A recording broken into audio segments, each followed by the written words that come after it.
Allora, siamo sempre con l'avvocato Chiara Maria Martò, stiamo parlando delle novità del codice della strada e la cosa più rilevante a questo punto sono le sanzioni che sono pesantemente inasprite. Poi dicevamo questo articolo 9 ter, se volete cercarvelo, col codice 68 e 69 che sono limitazioni. In modo particolare, perché vabbè il 68 limitazione dell'uso niente alcol, non puoi neanche avere un centilitro, però ci sta. Il 69 devi metterti questo controllo alla macchina, quindi applicarti questo aggeggio alla macchina che non puoi accenderla se non soffi e risulti che non hai bevuto niente, che è un controllo molto efficace, però bisogna vedere in macchina a noleggio uno come riesce, perché in Italia fatta la legge poi si trova anche l'inganno, anche perché dicevamo che il target a rischio non sono i più giovani, che secondo me sono anche sono più avveduti, perché loro usano nelle città, usano molto l'Uber collettivo, si fanno venire a prendere i genitori collettivi. Usano anche di più i mezzi pubblici dove ci sono. I genitori pubblici. I genitori, fanno le collette per i taxi. Esatto, allora sono molto più organizzati. Mentre quelli sopra i 30 anni, mi ci metto dentro anch'io, ma sono molto più datata, fanno più fatica a comprendere che guidare è un'attività pericolosa, cioè non ti puoi pensare di metterti alla guida sotto l'effetto anche del classico aperitivo. L'aperitivo è la cosa, sicuramente un momento di svago a cui tutti sono affezionati, ma è pericoloso perché solitamente l'aperitivo viene fatto un orario in cui magari non mangi dall'orario di pranzo. Solitamente ti bevi il classico spritz, che non è un calice di vino, è molto più alcolico di un calice di vino, e magari non mangi. Bravissima, infatti è questo l'aspetto che secondo me è rilevante, perché si parla giustamente di queste bevande che puoi prendere e si dice basta che a stomaco pieno, ma cosa vuol dire stomaco pieno in un aperitivo? Perché non mangi certamente il panino, al limite due patatine che tutto però va bene. Non è che riesco, e il solito poi discorso, lo dico sempre, se fate una cena o un pranzo, quello che è, la cosa che proprio manda su in modo esponenziale è l'amaro, la grappetta di fine cena.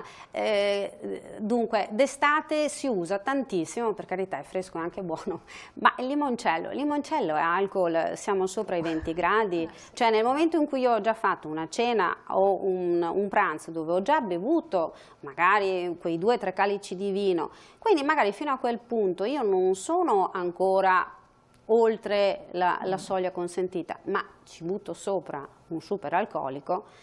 Ecco, il famoso anche digestivo. Il famoso digestivo, senza contare anche quello, tutti i gin tonic o tutti quelli cocktail da aperitivo, che ormai vengono utilizzati da aperitivo, cioè un gin fa 40-45 gradi, è ovvio che sono assolutamente, sei già fuori, nel momento in cui tu lo bevi sei già fuori. L'altra cosa che si rilevava è che se si viene invitati a casa di qualcuno, succede, uno con grande piacere va, magari porta anche se non sono la classica bottiglia, qualcosa, e si beve con maggior tranquillità. Poi bisogna tornare a casa. Certo. E lì sorge il problema, perché non è tanto, come parlavo anche con una categoria, il ristorante o il bar, dove a un certo punto uno non è che può scolarsi le bottiglie, anche visto i prezzi che ci sono. E detto onestamente, a casa di amici che è molto più rilassato e disteso, uno potrebbe lì, assaggia questa cosa, assaggia quest'altro, prendo questa bottiglia, è là che casca tutto. Sì, io consiglierei, non è un grandissimo investimento, su internet ci sono tutti quei sistemi proprio etilometri, costano dai 50 euro in su, quelli attendibili, basta averlo sempre con sé. Prima di partire si fa una prova e si vede, se si è positivi si aspetta un po', ci si fa una passeggiata, si mangia qualcos'altro, ma evitiamo di andare in macchina con... Esatto, evitiamo, perché l'avvocato quando è che entra in gioco in questi casi? Abbiamo parlato di reati, l'avvocato entra in gioco, appunto, ricordiamoci, sopra lo 0,80 è un reato penale. E quindi bisogna rivolgersi al proprio legale. Bisogna rivolgersi a un avvocato che ti consiglierà al meglio per vedere di trovare, se magari non hai precedenti, di vedere di trovare delle soluzioni che ti permettono di avere poi, tipo ad esempio la messa alla prova, che ti permettono una volta esaurito tutto il procedimento penale, che quello non ti rimanga segnato sulla fedina penale, che non ti costituisca un precedente. Bisogna fare attenzione, bisogna rivolgersi sì a persone che, avvocati, professionisti che fanno questo. Quando è che ci sono, perché uno pensa finisco in carcere o ci sono gli arresti domiciliari, oppure no, essendo non avendo precedenti penali non mi succede? Anche qui dipende dal caso concreto. Allora, se stiamo parlando di una persona che è la prima volta che ha una guida in stato di ebbrezza, di certo non finisce in carcere, però se stiamo parlando di una persona che ha un 1.5 superiore, un 1.8, fa un incidente, magari purtroppo viene anche imputato, indagato per omicidio stradale, perché magari uccide una persona. O per lesioni personali. O per lesioni personali gravi o gravissime. Ricordiamoci che è vero, le nuove norme del codice della strada introdotte il 14 dicembre sono assolutamente pesanti, ma ricordiamoci che già dal 2016 è stato introdotto l'omicidio stradale. L'omicidio stradale prevede fino a 12 anni di carcere per chi provoca la morte di una persona, per cui va tutto ben calibrato. Certo, ad oggi sconsiglio vivamente, non è più come una volta che si dice vabbè, bevo quella cosa in più, se mi fermano pago.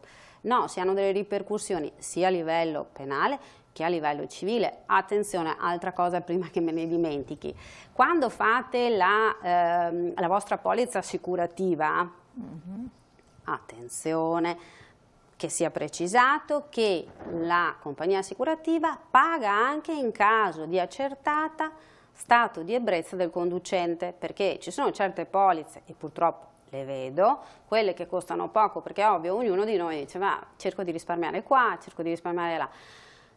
La polizza assicurativa che non prevede la possibilità di garantire in caso di sinistro stradale, anche se è stato provocato, comunque anche se il conducente è stato accertato in stato di ebbrezza, significa che dovete pagarli voi. Il risarcimento del danno dovete pagarlo voi. Assolutamente, quindi è una cosa pesantissima. Assolutamente, ecco, sì. Noi questo lo diciamo perché è sorta questa grande questione su questi limiti. In realtà poi di fondo non bisogna bere quando si va alla guida, no. non solo, perché non solo bere, non bisogna neanche drogarsi, quello è il secondo capitolo, esatto. perché i riflessi comunque non sono, anche se uno non pensa, non crede, perché io sempre parlo con persone che bevono 2 bicchieri, dicono esatto, sto benissimo, non è così. Il tempo di reazione di una persona normale, in stato normale, è 1,2 secondi. Voi non avete idea di cosa può succedere in 1,2 secondi, si possono salvare delle persone, ma se sono ovviamente ubriaco o se sono alterato, quel tempo di percezione è assolutamente dilatato e quindi possono succedere veramente... Abbiamo visto dei danni incredibili, anche se per fortuna in percentuale di tutti gli incidenti, diceva, non è così rilevante. Sì, allora... sono pesanti, ma... Sono pesanti, ma la guida sotto l'effetto di sostanze stupefacenti, la motorizzazione ha indicato che almeno nel corso degli ultimi anni la percentuale di sinistrosità causata dalla guida sotto l'effetto di sostanze stupefacenti è di circa un 3%. I sinistri sono provocati sostanzialmente dalla distrazione, uso del cellulare. Ecco, il nuovo codice, diversamente da prima, se ti beccano che sei alla guida con il cellulare in mano, sono fino a 1.000 euro di sanzione. C'è un minimo? Mi pare che siano 280 euro, perché già basta, cioè anche la soglia di partenza non è mi pare da 280 fino a 1.000 euro, sospensione subito, immediata, cioè la polizia non aspetta neanche il prefetto, ti prende la patente e sono, se non ricordo male, 10 giorni se hai più di 10 punti sulla patente e 15 giorni se ne hai meno di 10 punti. Cioè come col cellulare in mano, subito c'è la sospensione? Subito la patente. Subito la sospensione. Subito, non serve il prefetto, non serve nessuno. Quindi subito. Guardare i classici WhatsApp che sono arrivati, messaggini, il cellulare che dà segnali di vita oppure mandare messaggi con il cellulare mentre si guida, no, ma anche al semaforo, alla guida. È una guida. Alla guida bisogna non avere in mano il cellulare. Se io sono in sosta o sono su un'area di emergenza dell'autostrada che mi sono fermato e sto guardando il cellulare, ovviamente non sono in quel momento al semaforo, contestabile. Per lo stesso semaforo io sono su una sede stradale, dove sto aspettando che il semaforo diventi verde. Quindi non è come posso. se fosse la guida. Certo, E assolutamente quindi lì sì. non si prende perché No. c'è l'immediata, ti prendono la patentina. Ecco, è una cosa terrificante, no? Perché veramente si Sì. sa che comunque è pericoloso. Hanno inasprito anche per la velocità, se non ricordo male, limiti di velocità. Se sei recidivo e tu viaggi ad una velocità in centro urbano superiore fra i 10 e i 40 km orari superiori al limite vigente, le multe mi pare che siano state addirittura raddoppiate, arrivi fino a 880 euro di sanzione. E se poi invece lo superi, se superi più di 40 km all'ora la velocità consentita, scatta la sospensione della patente. Caspita, però questo, e qua sorge il problema, che io dico sempre va benissimo per il cellulare perché è una fonte di distrazione terrificante, quindi è vero ed è corretto, si rischia tantissimo, Sì. e a un certo punto il cellulare non se lo mette via, almeno quando in macchina ci sono tutti i dispositivi collegati con le macchine. Ormai credo che quasi tutte le macchine ormai abbiano possono dotate farlo, un sistema assolutamente. Bluetooth. Il problema della velocità è relativo al fatto che in tanti centri abitati adesso ci sono dei limiti 30 all'ora. Sì. 40 all'ora, stradone impossibili, cioè incredibili, e risulta addirittura pericolosa l'andatura lentissima, andare a superare i 30 all'ora. Quella è una diatriba che non si riesce ancora ben a comprendere dove si voglia andare a parare. Credo che più o meno, insomma, sappiamo tutti, a Bologna è stata fatta la prova dei 30 km all'ora in centro e pare che la sinistrosità però si sia diminuita.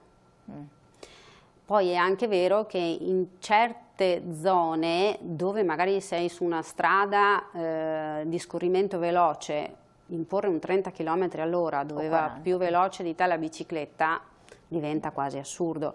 Credo che bisogna vedere ogni volta dove ci si trova e qual è la caratteristica della strada. Perché purtroppo sappiamo che questi limiti ci sono, i controlli vengono fatti apposta per fare cassa. Ecco, l'unica cosa, attenzione, c'è una cosa buona delle nuove norme. Allora, per quanto riguarda... tutto buono perché dovrebbero essere un deterrente, in alcuni stati ci sono sanzioni pesantissime, visto negli Stati Uniti non si discute, quindi insomma è giusto.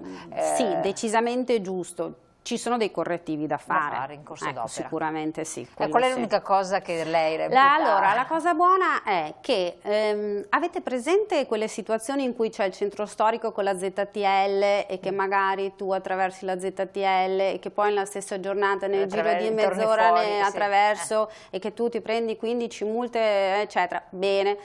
È previsto nel nuovo codice che se queste multe vengono date ravvicinate, e cioè mi pare entro tipo un'ora di tempo e sono sempre nello stesso, ad esempio nello stesso varco o comunque sempre nella stessa zona, possono essere ritenute una sola multa, quindi si prende solo una contravvenzione e non 10, 12, 15 contravvenzioni, così come per l'autovelox. Classico esempio, sono in autostrada, mi prendo l'autovelox più o meno sullo stesso tratto di strada nel giro di mezz'ora, me ne prendo 4, ne viene dato solo uno. Chiaro, quindi questo almeno questo. L'ultima cosa velocissima, perché giungiamo già al termine, è i test salivali per le droghe e per le droghe invece c'è un cambiamento radicale, vero? Per le droghe sì, c'è assolutamente un cambiamento radicale, perché allora partiamo intanto dal principio che ci sono due tipi di test dati in dotazione, uno ai carabinieri e uno alla polizia. Quello della polizia è quello più attendibile, è anche quello che va a trovare la droga solo se c'è una consistenza maggiore rispetto a quello invece dei carabinieri. Quello dei carabinieri è un primo livello, ciò significa che per essere confermato necessita poi di un secondo accertamento che venga fatto magari presso l'istituto delle tossicodipendenze oppure presso l'ospedale di riferimento. Succede però che nel momento in cui non c'è più lo stato di alterazione, cioè nel momento in cui tu sei positivo, ricordiamoci che la cannabis può essere rilevata anche fino a 96 ore prima, cioè se io prima di mettermi alla guida, 96 ore prima, che sono 4 o 5 giorni prima, io ho fatto uso di cannabis, di THC e risulto positivo, in quel caso c'è l'immediato ritiro della patente, la sospensione fino a 2 anni. Poi sono ovviamente oggetto di controlli presso la commissione medica. Poi posso anche magari non riottenerla più la patente, perché se poi vi è la recidiva, si parlava del famoso ergastolo della patente, può essere che la patente proprio non ti venga più riconosciuta. Quindi con le droghe non si scherza assolutamente. No, il problema delle droghe, che poi ha causato parecchia polemica, che da un certo punto di vista può essere anche ritenuta corretta, è il problema che del falso positivo. Del falso positivo, e cioè ci sono certi farmaci classici, le benzodiazepine, che comunque danno la positività al testo. Quindi come si può cercare di riconoscere chi ha problemi di droga e quindi chi è drogato, chi invece è semplicemente una persona malata che necessita di far uso di farmaci che contengono quelle sostanze che però risultano positive al test. Qui devono ancora essere dati dei correttivi, perché leggevo proprio l'altro giorno, c'è il problema proprio per i farmaci delle persone che soffrono di epilessia. Io vedo qua anche diabete, ipertensione e depressione. Depressione vengono curate con le benzodiazepine. Se uno assume delle dosi massicce di benzodiazepine, ovviamente dispiace, però concordo nel fatto che qui non si tratta di un falso positivo, è una persona che assume delle sostanze che ovviamente alterano quella che è la percezione. Quindi avvocato, qua siamo in attesa di precisazioni per questi casi qua. Diciamo nel di frattempo sì. Cosa si sente di consigliare a queste persone che vanno a lavorare? Allora, portarsi il certificato medico? Non so. Sì, decisamente. Ecco. Decisamente avere un certificato medico, e se proprio viene elevata la contravvenzione rivolgersi subito a un professionista, fare ricorso e specificare subito che non ci sono agli estremi per... perché con le droghe è gravissimo, è reato immediato. Reato immediato, sì. Quindi a questo punto... Reato immediato, sì. E come diceva lei, 3-4 giorni comunque l'effetto sì, dura, la cocaina ancora di più, cioè la cocaina viene accertata anche fino a 10 giorni prima. Caspita. E vabbè, insomma, non bisogna drogarsi, fa anche male alla salute. Vabbè, certo. Avvocato, grazie, le ringraziamo, le auguriamo un buon lavoro, ci rivedremo per altri aggiornamenti, speriamo sempre che siano maggior comprensione del tutto, anche della normativa. Lo scopo è sempre quello di evitare gli incidenti purtroppo sulle strade, che sono gravissimi, con ripercussioni gravi per le persone, per tutta la società, per le famiglie, insomma questo è l'intento finale, quindi si è tentato un po' di tutto, adesso si va sulle sanzioni, ma non soltanto. A voi ringrazio di averci seguito, buon proseguimento, a presto.